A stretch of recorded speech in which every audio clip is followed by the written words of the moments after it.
Welcome to the InStory Show. I'm Devorah Spilman, your host, and our theme this season is Dare to be Seen. It's finally your turn.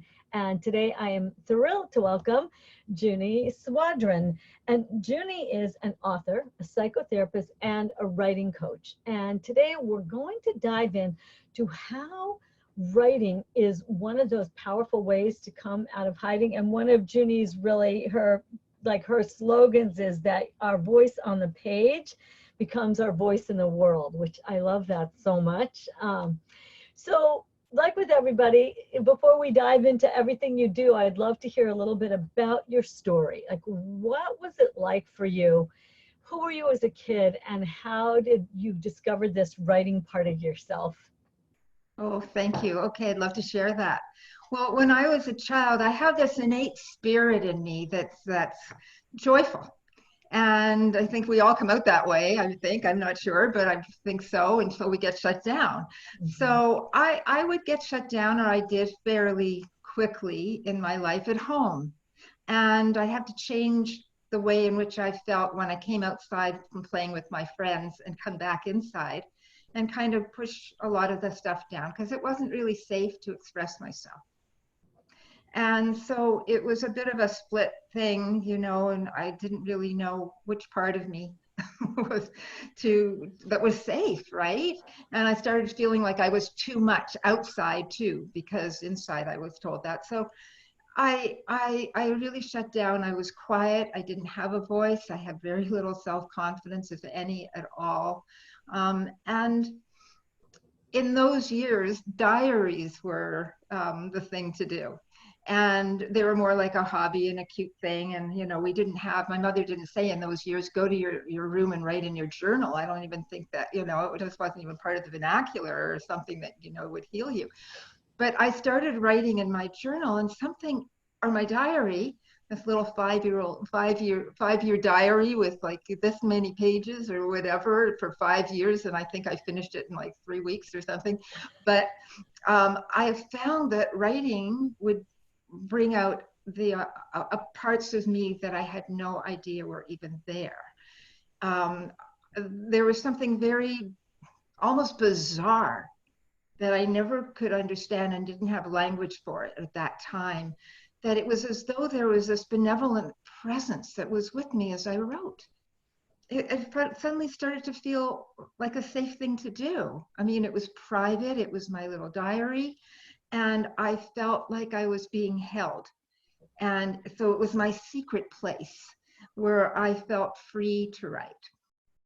And when I did, for sure, a lot of stuff way back then was, about school or my latest crush and my heartbreaks and all of that. But deeper meanings would show up on the page. They would reveal themselves without my really knowing how that could even be possible. So the writing came to me at an early age. I was probably 11 or 12, and it helped me significantly find a voice that eventually was one that I could feel confident enough to use outside of my diary. I would hesitate, but then I would get brave enough because the writing, if I was writing really fast and I was really angry and something, and I would just spill it all out. Thank goodness we didn't have email then. Press send. That is not a good idea for anyone. ever write it and rip it up or whatever, but don't put it in email. So anyway, when I would do that sort of thing and I would write it, and then I just gave some space, I got it out of my body and I got it out of my mind, and it wouldn't ruminate whatever that happened to be so much. And a different truth would emerge. And I could see sometimes my part in that play, and by leaving some time for these sorts of things to settle, when I was able to express myself, it came in a much more grounded way where I could be heard and I could have a conversation as opposed to blaming someone.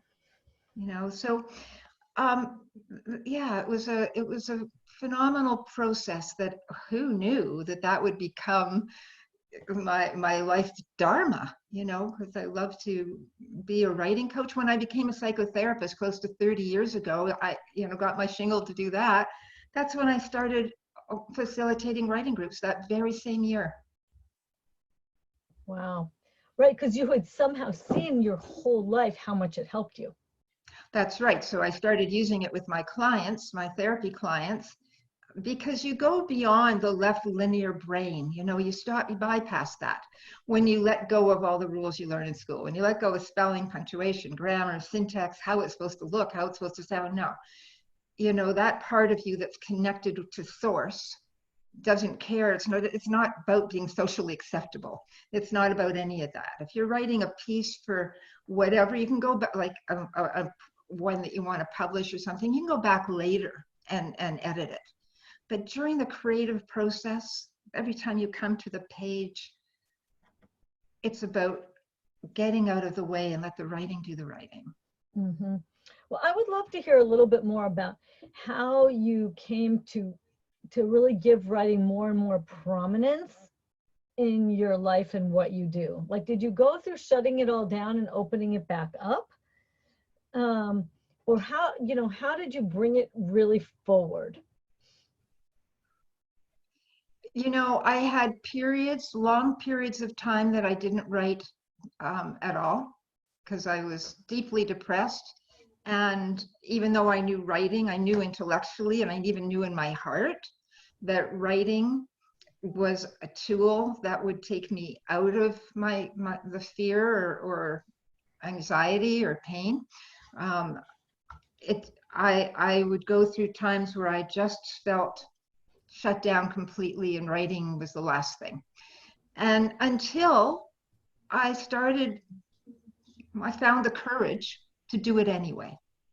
How? And Like, how? the reason I always ask people to unpack these moments is because it's so hard to know if someone's stuck in one of those moments. Is how do you turn it around? So what gave you the courage, do you think, to start writing out of that dark place? Sometimes it came from a deeper voice inside of me that Mm-hmm. just said, Junie, do it. Sometimes it was from something that I picked up and read. Sometimes it was a mentor in my life that said, hey, or a therapist. It varied. But Mm-hmm. if it resonated with the deeper truth with me, and it always did, because it started off as a kid, I knew that it worked, and even though I was terrified, it was just my journal. Nobody was going to see it but me. And so what I found was that my darkest writings became the best poetry or song lyrics, or later in life, I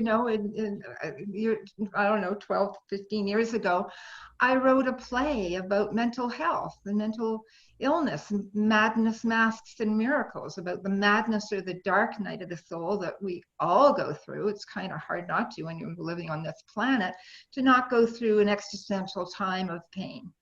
And so it was the madness and then the masks we wear in society to hide the madness, the pain, the heartbreak, and so we put on this veneer. Yeah, I'm fine. And then the miracles that allow us to take off those masks and be real. And so that play, which I co-wrote it, was to dispel myths and stigmas about mental illness, because at that time I was working as a mental health worker in Vancouver. And I also was diagnosed with bipolar illness when I was 20. Wow. And hence those, clinical depressions. We didn't have a name for it when I was growing up, as well as unbridled energy, feeling really happy, and somewhere trying to find a balance. And so, anyway, I fast forward, when I wrote that play, it was also terrifying, because I was close to 50. And it was the first time I was coming out as, people knew I was a psychotherapist, a writing coach. I had a good reputation. I was doing really well. And now I'm going to tell the public that I have bipolar. Wow. when there was such a huge, and still is, stigma. It's way better now than it was 20 years ago, or yeah. And, um, but still, and I thought, I'm going to lose my career. I mean, if you were coming to see me as a client, did you want to see, a therapist who has bipolar? Maybe not. Or maybe you would. I don't know. But it was so risky that, but at a certain point, it felt like marching orders from the universe. And it was because I had gotten ill again, ended up in a hospital, got well, and decided I'm not going back to my job.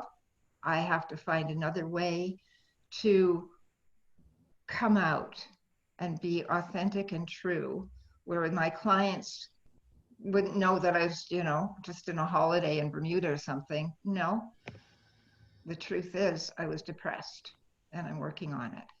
So anyway, I did it, and I did it terrified that I might lose everything. And it wasn't about me anymore, you see. And I think that's what happens. I think when we start to resonate with a deeper truth, it wasn't about me. It was about the message, which was that I wanted to get out to the public, and not in a in your face way, but with a play, where people could watch it and just feel what they feel quietly within themselves about what was going on. And so it was about the message that we're not our diagnosis, we're not our pathology, we're way more than that. And so, of course, the play was highly acclaimed, and people were coming up afterwards and, oh my goodness, thank you, and gave people a voice. And that's what we do, don't you think? When we are willing to be vulnerable, then people can, on this, from the humanity of who we are, we can all relate. I love that so much, because so much of the theme of this whole series is about coming out of hiding, and what a brave story, because those are the kind of things where you feel like I can never tell. And obviously it didn't ruin your career, did it? Hardly. My career blossomed and has been blooming ever since. But that's such an important point to say, because a lot of the audience will be hovering in that feeling that if I come out of hiding, something will be ruined, right? Because that's the old feeling, right from the past, because truthfully, most of us survived our lives by hiding a part of ourselves. 100%. And if somebody, Devorah, if somebody would have said to me, years ago when I was working through all the, I mean, it's not easy. It was it was really many times were crises in my life to maneuver through, a series of hospitalizations, or what would trigger them, and keep coming back to who I am and to be beyond that. It was a ride. And I mean, how many times do you fall down and get up? You get up every time. That's what you do. You get up every time. And so, but if somebody would have said to me when I was struggling so much that one day mental illness will be a gift, I think, like, who's the crazy one here, right? But I am such a big advocate. My voice is out there as an advocate for mental health. And, and now I have this thing, Academy for Creative and Healing Arts, for people with mental health challenges, ACHA, I call it. It's all about a center to bring in creativity with mental health. Because I see how, for 15 years, I facilitated a support group for the book, The Artist's Way by Julia Cameron, and watched people who said they never had a creative bone in their body start to shine through whatever their art form was. It doesn't matter. There's a million ways to express ourselves, right? It doesn't have to be writing. It's whatever that is. But when we tap into that creative place, we are so tapped into our truth. 100%. I mean, that was part of where I started, was how do you bring your creativity out? Right? How do you do that? So I love that you did that. I love Julia Cameron's book too, The Artist's Way. She really made big inroads for many people. So say a little bit more about now some of what you are doing that is really helping people? I'd love to hear more about your organization, more about your work. Like, what are you doing that's moving people forward these days? Okay, well, I wrote a book 10 years ago. I've written now 4 books and the play and whatever, but I wrote a book 10 years ago called Rewrite Your Life, a transformational guide to writing and healing the stories of our lives. And now I have that online for a while now. I've called it Rewrite to Reignite Your Life. And so the whole idea of that is to look at the stories, the painful stories in our lives, in a way that we can transform and transcend the pain, to see that every story, every event, every situation that comes to us comes with gifts attached, lessons and gifts. Now, the gifts may not always come in with a bow. It could come with a 2x4, but right? And we don't want any of those. We want grace and ease and joy, of course. But if we avoid that stuff, it's going to keep coming up sideways in our life. And so there's a process. So I've been working with that for many years and helping people to move through the pain of their past and so that they can live fully in today. Fully in today, not be concerned, it's not about, the horrors that happened to us in the past. Some people have such a hard time of letting go of their story, the painful story, and they want to say it over and over again. And that only reinforces it and keeps them stuck. I mean, who wants to be there? And surely that's not where they want to be, but it can be terrifying to not know. There's an old adage that, no matter how shitty, there's no place like home. So there's one thing about, okay, this really sucks, but I'm used to it, as opposed to stepping out of our comfort zone and being curious and trying something. And anyway, that's one of the things I've been doing. And then my latest book, so I've written some other books on writing, and I wrote a coloring book, which is a children's story and coloring book for the child and every adult, called Coloring Your Dreams Come True. But my latest book that just came out, it's not even in hardcover or softcover yet. It's still, it's about to be, but it hasn't come out yet. But it's on Amazon, and it got 3 acclaimed awards for first bestseller in 3 different categories. So I'm thrilled about that. But anyway, that book is Your Life Matters, and it's Learn to Write Your Memoir in 8 Easy Steps. So with that, I've been working with writers, obviously, for many years, 3 decades, and but in the last several years, working with people who have rewritten their stories. Many of those people are now coming out as either entrepreneurs or wanting to write their memoir, because as entrepreneurs, they've gone through. They've risen as the phoenix from whatever the ashes have been, and now they want to share what they've learned out in the world, right? And so Your Life Matters helps that, because people start to realize, whoa, you know what, all those things I did when I was terrified, I'm really stronger than I thought. I'm more resilient than I thought. And so when I help people to write, either as an entrepreneur to get their stuff out in the world, or somebody who just wants to write their memoir to learn more about themselves, I'll take away the just out of that, to learn more about themselves, or because they want to leave it as a legacy to their family. My whole way of helping people to write their books is to be empowered by their story, to recognize that every single story we've ever lived matters, that it's holy, it's sacred, it's celebrating our life, as opposed to saying, oh, that wasn't such a big deal. It's a big deal. It's a big deal. And look at you with the InStories. It's all about that. Yeah.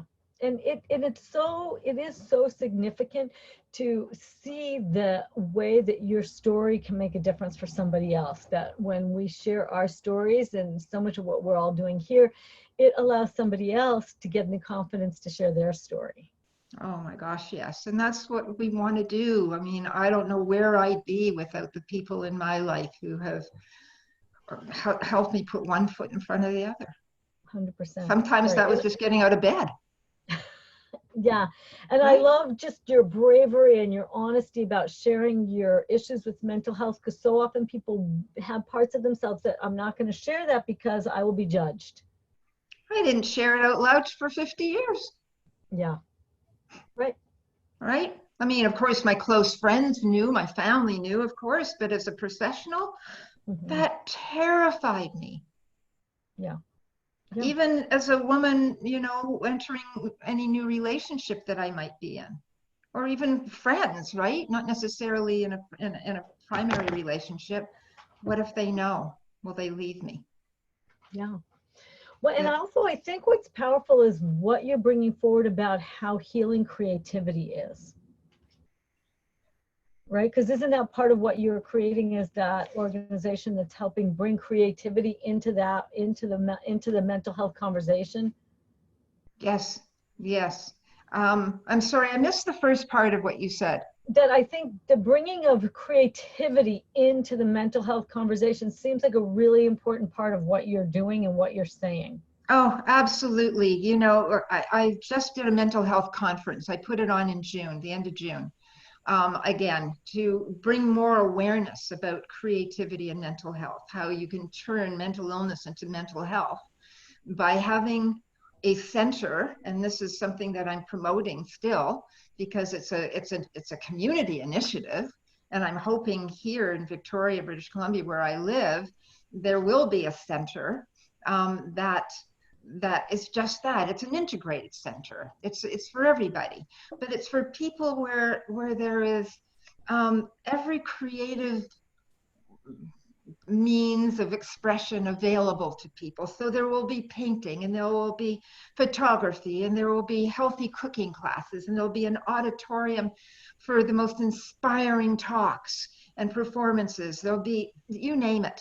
There'll be tai chi and a meditation room, and it goes on and on. It's all on my website under mental health and ACHA, Academy for Creative and Healing Arts. So I see it as a template for cities everywhere, for places everywhere where we can. Now, I mean, I'm not so naive that you give a paintbrush to somebody who's really suffering and suddenly they're going to be, dancing around the room. No, but there are also mental health workers called friends that are there to help people, support them little by little, and meet us where we are. And I can see that those same people who come in tentative, terrified, whatever, who started off like you and me with ways in which we did have creativity. Nobody asks for certain things to happen to them in their lives. But as they start to find their way, they heal to the point that they're the ones that saying, hey, welcome, come on in, right? And they put their arms around these new people. And yeah, so Oh, beautiful. and the other thing with that, and I was so excited about this, is the song "We Are the World, We Are the People" that was like years ago, when Lionel Richie and Michael Jackson and whatever, they put on this whole benefit for Africa, for Live Aid, and supported, and came with millions of dollars for aid in Africa at that time. And that was even before social media, really. I'm thinking about a song that's written by people with mental health challenges that's going to rock the world, where everybody's holding hands because, hey, don't we all have something? Hello. And that it's just going to go viral. And anyway, I just see the whole thing. I'm a visionary, and a lot of what I vision does come to pass. So putting it out to the universe right here with you, Devorah. I love it. And I love it so much because we are modeling for all of the people watching to trust their visions, to put your visions forward. This is the whole point of Dare to Be Seen and Come Out of Hiding. And each of us has kind of our own unique way of doing that. So do you want to maybe share like maybe one little process to help people shift, or a little writing prompt or something like that? Because, a lot of times we sit in our resistance. Oh, yes. You know, about why, well, it's nice for her, she can do that because she's been doing da da da da da, and she can do that because she's, and you know, and so we sit in our little, you know, resistant voice there. So I was thinking maybe we could do like a little, you could lead us through a little something just Sure, for, love to, love okay. to. I mean, I don't know, it's just off the cuff, so we'll see what Yeah, happens. no, But no, that's fine because I'm sure a yeah, lot of times the work we do is trusting that intuitive guidance. oh, completely, completely. So I'll just see what comes through me. Okay, Okay. okay. So I would ask everyone who's watching this right now to close their eyes, and I'll do the same. And just begin to focus on your breath. Taking some deep breaths in from your belly, and then fully release, allowing every breath that you breathe to bring you into a state of tranquility and stillness, allowing you to come here into this moment, right here, right now. Whatever else is going on in your life, just let your thoughts come and go as clouds passing on a blue sky. Just let them drift, not attaching to any, just refocusing your attention on your breath. Deep, full breaths in and out.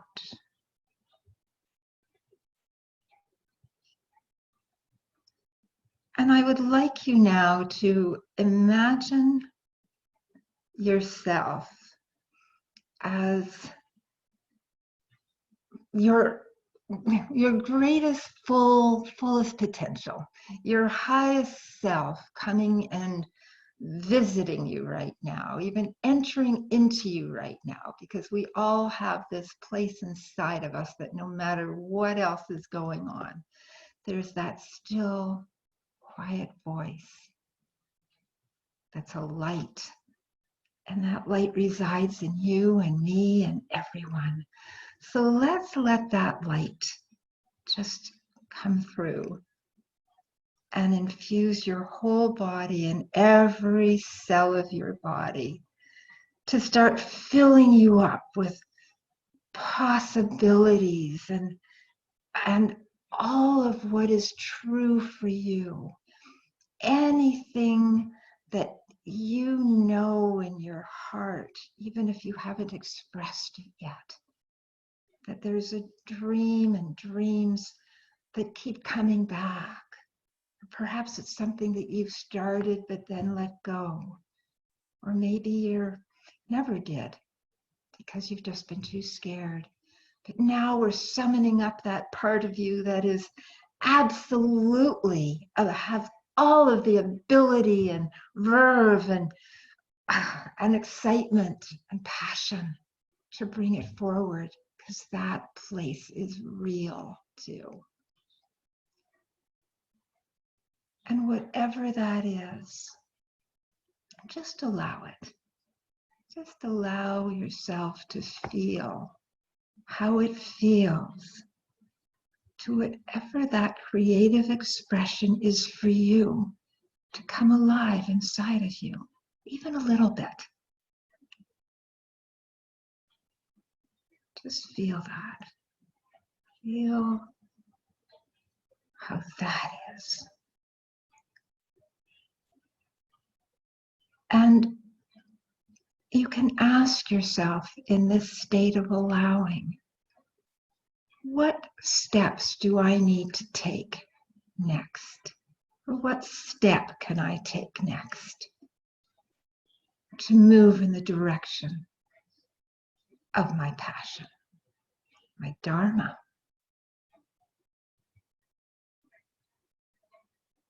Just see what shows up. It could be words, an image, a symbol, and maybe nothing. And maybe it'll come later. Just be open to that. And then later, when this interview is through, perhaps you can open your journal and say, finish this sentence. What matters now with respect to coming out of hiding is, and just write from your heart. And breathe. And whenever you're ready, you can come back, open your eyes gently, soft focus, and come back.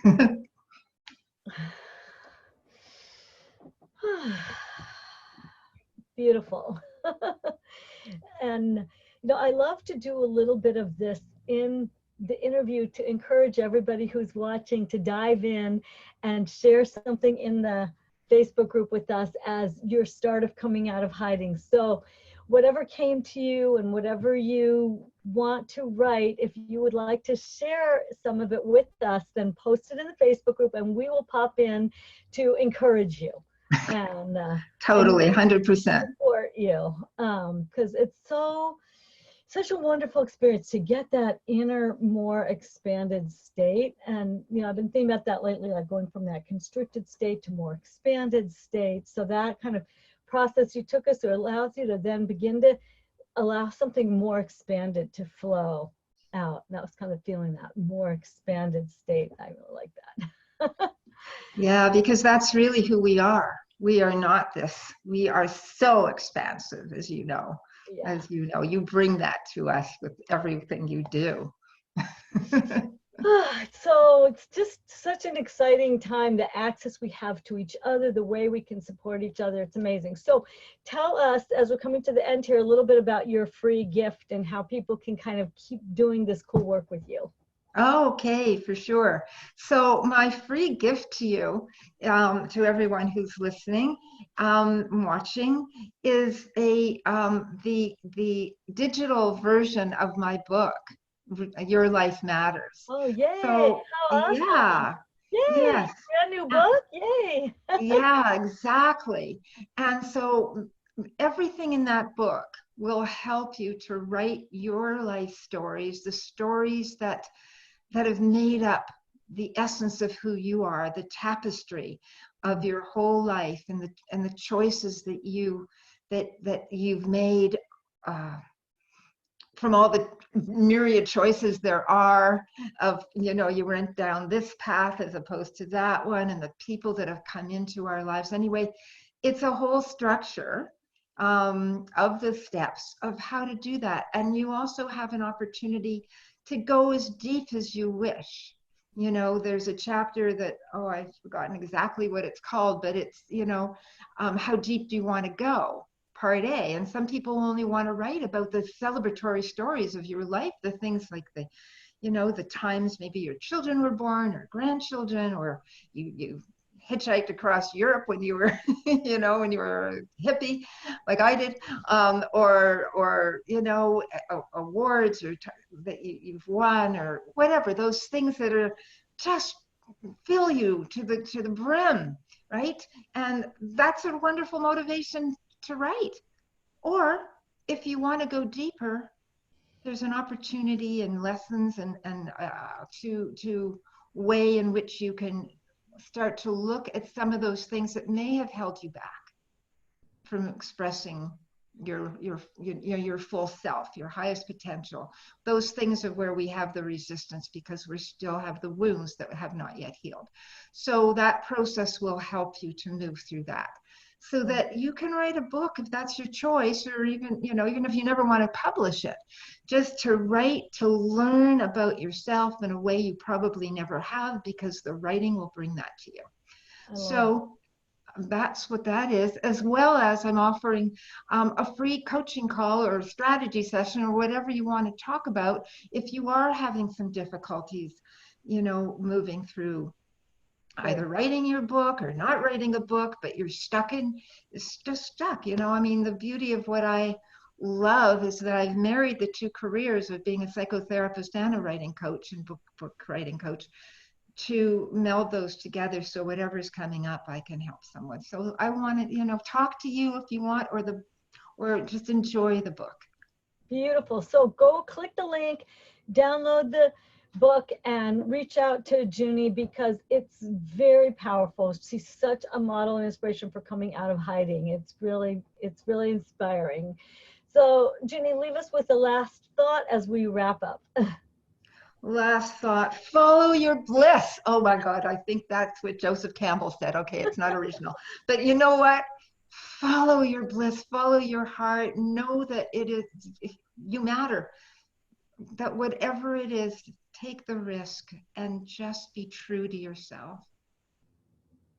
Beautiful. I love that. And thank you so much, really, for sharing your heart, your wisdom, your soul with us. It's really an honor. And as I say in farewell, always remember, everybody, to go out in the world and share your story and live your purpose and be a blessing. So, bye, everybody. Thank you so much. Bye-bye.